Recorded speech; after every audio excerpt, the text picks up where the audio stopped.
Let's talk about herpes. This is an example of HSV1. This is something that I've had since I was a child. And no, it wasn't sexually transmitted. Yeah, you can get herpes through sexual transmission, and you can transfer HSV1 to genitals and cause HSV2. However, it's a virus. It is not technically an STI just because it can be transmitted sexually.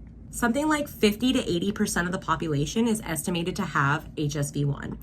A lot of people are asymptomatic and never show symptoms. Most doctors, when they're running an STI panel, do not test for herpes. It is something that is so commonplace, it's not looked at like the same way that you would treat chlamydia, gonorrhea, anything more serious. Our natural repulsion when people say that they have herpes is because of media and stigma. The way that the media has stigmatized herpes, the way that we as a society have stigmatized it because it's a lifelong virus, it is not what you think it is. My partner and I have been together for 7 years, nearly 7 years. She has never gotten a cold sore. I have never transmitted it to her either orally or genitally.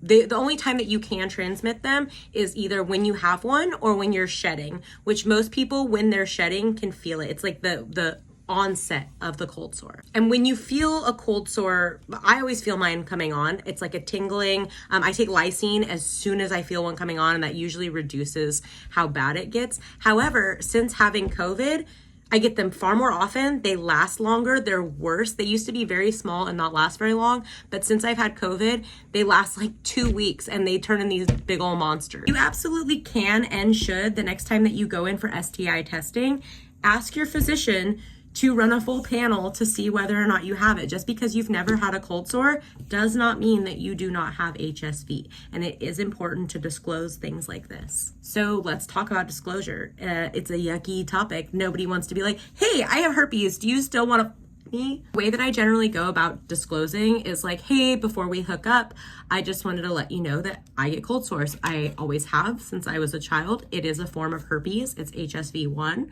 I want to know if that's something that you're comfortable with before we move forward. If they are not comfortable with it, let it go, girl. It's not that serious. You don't want to be sleeping with somebody anyway who is like afraid of stigma and isn't educated on the topic that it is this commonplace.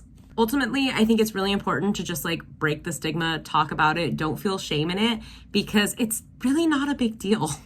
But you should not be hooking up while you have one of these. Don't even kiss. My partner and I do not even kiss when I have one of these. So for like 2 weeks, we can't even kiss. It sucks. It's not ideal, but it also isn't a big deal either.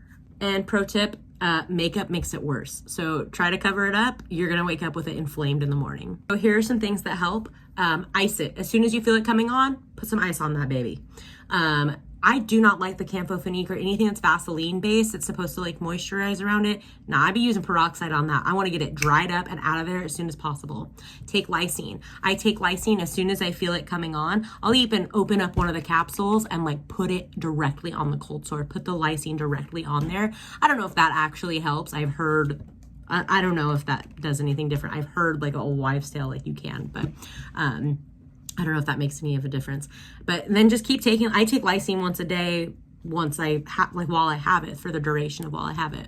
Ultimately, it needs to dry up, scab up, and then wait till it is fully healed. Like, you don't want to feel any tenderness before you hook up, because that is how it spreads. Valtrex or any of the over-counters yet, that is something that I want to get on, because I never knew that was an option. As many times as like I've talked to doctors about it multiple times, and they usually just like shrug me off because they're like, it's herpes, who cares? Like, even doctors know it's not that serious. But that is something that the next time I'm gonna go get STI tested in the next couple of weeks, and I am gonna ask the doctor to put me on some Valtrex or something, because I've been hearing a lot of good things that is something that nips that in the bud. My final message is, if you know somebody who has it, don't be a jerk. How about that? When I was 9 years old, I got my first cold sore in like, third grade, something like that, third, fourth grade.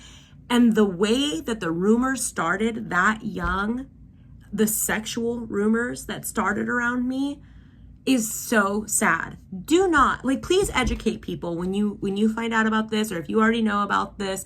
Please spread knowledge to break this stigma and break this taboo, because it's really sad the way that people look at it and talk about it as if to be disgusted by, and it's not a big deal. I probably honestly got this from like sharing a chapstick or a drink when I was a kid and didn't know any better.